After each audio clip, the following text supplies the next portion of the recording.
Further investigation করে আরো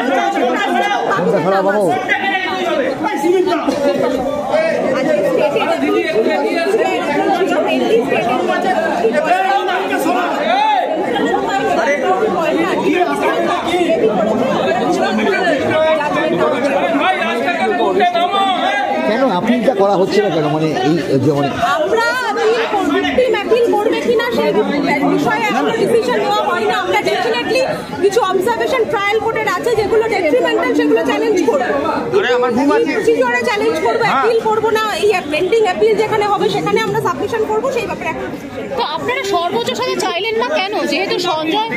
তার কারণ আমি ওনাদের সাথে অনেকবার কথা বলেছি, বাবা মা একজন ভিকটিমে, ওনাদের বক্তব্য যে ওনার মেয়ের প্রাণ গেছে মানেই যে বাকি যারা দোষী তাদেরকে প্রাণহানির শাস্তি দিতে হবে, সেটা ওনারা চান না।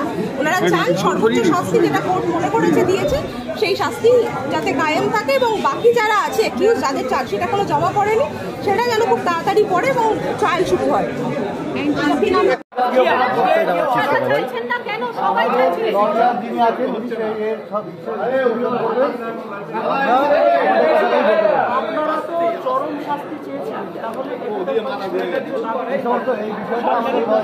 আস্তে আস্তে করতে হবে না, এখনো বন্ধু ঢেকে যাচ্ছে, এত উঁচুতে ঢেকে যাচ্ছে। দাদা ফাঁসি নয় কেন?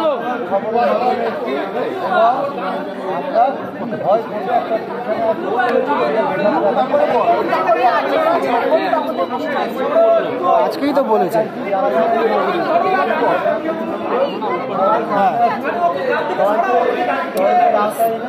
বিচার ব্যবস্থার আওতায় চরম শাস্তি দেওয়া।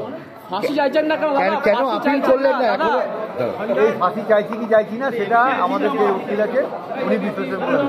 এখন এই মুহূর্তে আপনারা কি চাইছেন যে পরিস্থিতি দাঁড়িয়ে? আমরা তো বললাম যারা যারা ঘটনার সঙ্গে জড়িত তাদের সবার তদন্তের আওতায় নিয়েছে এবং বিচার বিভাগে বিচারের মধ্যে এনে কঠোর থেকে কঠোর শাস্তি দেওয়া। রাজ্য সরকার যে ফাঁসির আবেদন করেছে তাদের সেটাকে কি আপনারা সমর্থন করছেন না বিরোধিতা করছেন? আমরা সব কিছুতেই সমর্থন করছি, যেখানে আমার মেয়ের বিচার পাবো আমরা তার সঙ্গে আছি।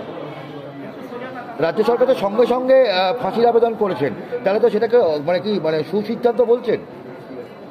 এইটা ঠিক বিচারও ঠিক করে, এটা আমরা ঠিক করার নয় কি কোনটা সুবিচার হচ্ছে কোনটা বিচার ঠিক হচ্ছে না। সিবিআই বিচারের আমাদের প্রয়োজন করলে আমাদের লয়াররা আছেন, তারা যে সাজেশন দেবেন না, আমরা এখনো সেই সিদ্ধান্ত আসতে পারিনি। যেটা কোর্ট কি বলেন তারপরে আমরা আমরা যে সিদ্ধান্ত নিয়েছি, আমরা হাইকোর্টে 55টা কোশ্চেন রেখেছি এবং হাইকোর্ট যেহেতু সিঙ্গেল বেঞ্চে আমরা মামলাটা রেখেছি, সুপ্রিম কোর্ট থেকে ক্লারিফিকেশন আনতে হবে। সুপ্রিম কোর্ট যদি ক্রমশটা হাইকোর্টে পরিষ্কার করে দেয় তাহলে হাইকোর্টে মামলা শুনবেন বলেছেন। হাইকোর্টের উপর আস্থা আছে, সবার উপরে আস্থা আছে। যেখানে আমরা মেয়ের বিচার পাবো সেখানে আমাদের আস্থা আরো বেশি বাড়বে। সিবিআই একবার বিরোধিতা করছে ফাঁসি আর রাজ্য সরকারের আবেদনের, পরবর্তীকালে নিজেরাই আবার আবেদন করছেন। সিবিআই এর ভূমিকা কতখানি আতস্কার? রাজ্য সরকারের ফাঁসির সিবিআই তো কাজই করছে না, সে তার প্রমাণ শিয়ালদা আদালত রেখেছেন, তার রায়ের কপিতে উল্লেখ করেছেন। এর বিষয়ে আর কি বলতে পারবো? আপনার সিবিআই এর উপর ভরসা আছে? কার কাছে যাবো? রাজ্য সরকার, রাজ্য পুলিশ আমাদের ডুবিয়েছে, এখন সিবিআইও ডুবাচ্ছে। এবার আমরা কার কাছে যাবো সেটা আমি হাইকোর্টের মহামান্য বিচারকের কাছে প্রশ্ন রেখেছি এবং তিনি যা ভালো বুঝবেন তাই করবেন। হাত রাখা যাচ্ছে না। আমি একটা বার বলবো, ওনাকে বারবার বলেছি কালকে থেকে, উনি শিয়ালদা কোর্টের রায়ের কপিটা ভালো করে পড়ে আমার বিরুদ্ধে যা বলার বলবেন। এখতিয়ারের মধ্যে আছি না, এখতিয়ারের মধ্যে নেই। এবং এটাও বলবো, ওনার যদি কোনো সুবিবেচনা থাকে আমাকে দেওয়ার প্রয়োজন পড়ে, উনি আসুন, আমাকে সুবিবেচনা দিন আমার মেয়ের বিচার পাওয়ার জন্য।